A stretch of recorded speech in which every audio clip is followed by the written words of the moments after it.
Previously on the Quarantine Chronicles. Guards stormed towards me from everywhere, and now I had the attention of General Makora himself. He was pissed.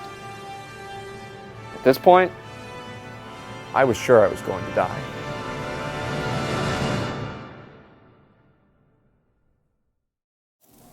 But just before the guards reached him, Makora raised a hand. The guards stopped, kept their weapons trained at Duncan's chest.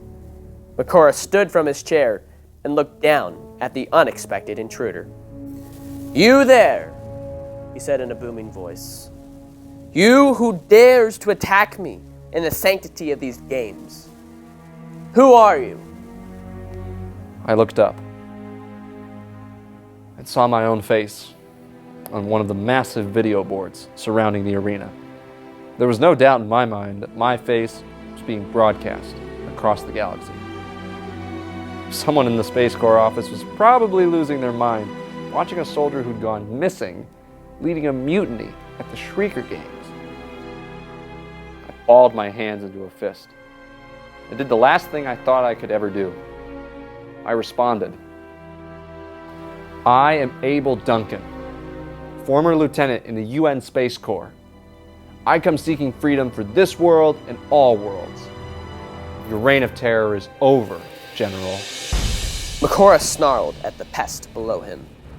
"I think not. Execute him." The guards raised their weapons, and I saw my own life flash before my eyes. And then, all hell broke loose. A terrifying shriek roared from one end of the arena. Bursting from the tunnels that led to the cages where the Shriekers were held before battle was a stampede of the horrifying creatures themselves.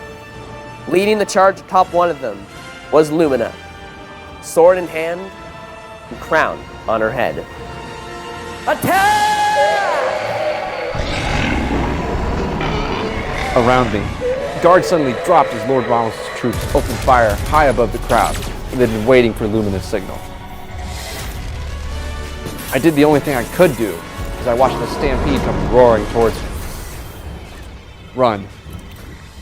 I made a dash for the nearest cover and watched with horrified amazement the scene playing out in front of me. Lumina charged straight over the barrier and began leading her Shrieker on a climb up towards General Makora's suite. Spectators screamed and fled, and some, unfortunately, were caught in the wrong place and trampled, or worse, by the Shriekers. Makora's guards on the ground were dropping like flies, but those around him in his suite had begun to launch a counterattack against Lumina's advance. As she urged her Shrieker on, I noticed a fresh batch of guards coming straight for me. I quickly leapt up and opened fire, desperately searching for an escape route. Suddenly, a familiar friend jumped in front of me and knocked over the closest guards. "Scrounger!" I yelled, catching his attention. The metallic pup wagged its tail and charged the next pair of guards, who tried cutting him down, to no avail. He tore through them quickly, and soon, I had a clear path. "Nice going, boy!" I cried out. He gave me an encouraging look and turned his head up towards Makora's suite. By this point, Lumina had now engaged herself in direct battle with Makora, as his guards attempted to contain the approaching Shriekers, who were starting to turn on anyone that looked delicious enough to be prey. She swung her sword in anger, but Makora calmly deflected every strike. As I stared up at the dueling leaders, Lumina and I suddenly made eye contact. As we shared the look, I could see the passion and destiny in her eyes. I almost didn't notice the sound of death coming from behind me. A Shrieker had stalked me, was about to pounce. Immediately, I knew I was doomed. Suddenly, in one swift motion, Scrounger leapt up and shoved me aside with his large frame as the Shrieker made its move. With a crunch, its ghastly jaws wrapped around Scrounger, and within seconds, the loyal hero was nothing more than scrap metal. No! Lumina had seen the whole event play out, and so had General Makora. He grinned at the Shrieker's kill. Now this was all the motivation that Lumina needed. With the cry of a warrior, she swung her sword up, knocking his own blade away, and with another swipe, opened a gash in his chest. In one fluid motion, she spun around and kicked Makora in the gut, sending him stumbling over a railing and out of his suite. With a cry, he fell to his death, right into the jaws of the Shrieker he himself had enslaved to do his bidding in battle. And just like that, everything suddenly changed. The panicking spectators stopped their mad dash for the exits and began to bow before the crown on Lumina's head as she stood up at Makora's suite, staring down at them. All around me, the guards who'd been trying to gut me just seconds earlier were either doing the same or surrendering to Lord Ramos' troops. Even the Shriekers seemed to know who the alpha in the stadium was, as they ran for the exits to freedom, instead of daring to attack Lumina or the rest of us. Once again, I was left awestruck at the power and responsibility that Lumina wielded, and the duty she'd carried out to free the galaxy right then and there. A while after the dust had finally settled, I worked my way back to our landing zone where the starships sat, anxious to finally get some rest after completing this job. It was there that I found Lumina. She was bleeding, and her crown lay slightly askew on her head. But the crooked smile on her face was all I needed to see to know she was all right.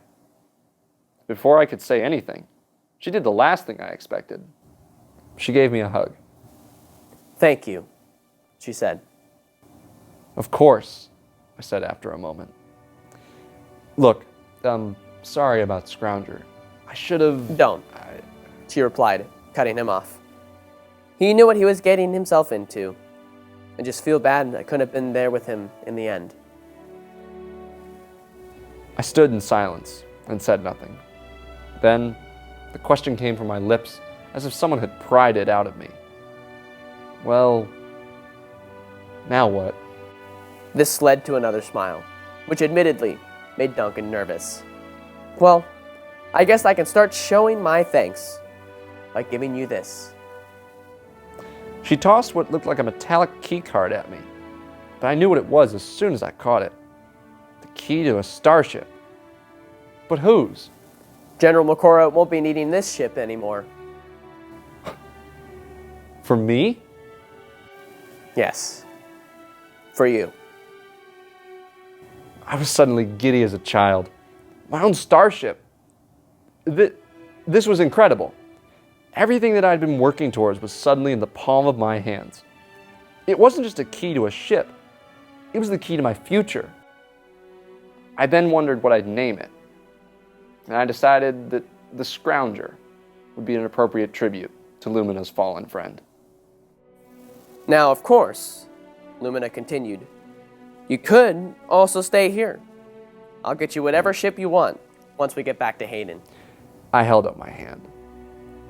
With all due respect, I never planned on getting involved in this. Now that it's over, I think I've earned myself a chance at a new life in the Outer Rim, and I'm not going to pass that opportunity up. There's not much left for me in the Space Corps anyway. You helped me and William survive long enough for this to be possible. I'm grateful for that. Your people are lucky to have you as a leader. The same sly grin that had greeted Duncan just days earlier on that hellish battlefield in the snow returned to Lumina's face. She extended a hand, which he grasped and shook in thanks. All right, Duncan. Fair enough. And with that, we separated. As I reached the bottom of the ramp leading up to my new personal star cruiser, I heard Lumina cry out, Hey, Duncan! I turned back and met her dazzling dark eyes one last time. Even if you're not going to stick around, you've always got an ally in the Luminaries. My people owe you that much. I owe you that much. If you ever need us, you know who to call. Now it was my turn to grin. With a nod, I accepted her promise. Something told me I wouldn't soon regret it.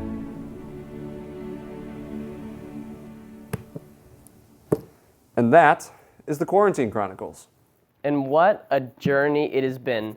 We'd like to take a moment just to say thank you to everyone that helped make this possible. Yes, Claire Crafts, Morgan Jones, and Tara Wilson, thank you, thank you, thank you so much for helping us make this project a success. For sure. And really, during this time with quarantine, we had a lot of time on our hands, and we wanted to not only be productive, but we also wanted to be creative at the same time as including people, our friends, in creating something that we think is truly special. Yeah, at the end of the day, this project stemmed from the question of how can we, use our talents, use the time we had, and use the talents of our friends to entertain others and, put a little joy in the world in what has been one of our darker moments in our history. So I think we did a pretty good job of that. I feel very happy about the way this project turned out, and I know for certain that this will not be the last time that you'll see the both of us here, bringing you, hopefully, some stories that'll bring just a little bit more joy into your life. But we couldn't do it without you, the viewers, those of you who enjoy our stories. So thank you most of all to you. Most definitely. Thank you. Stay safe.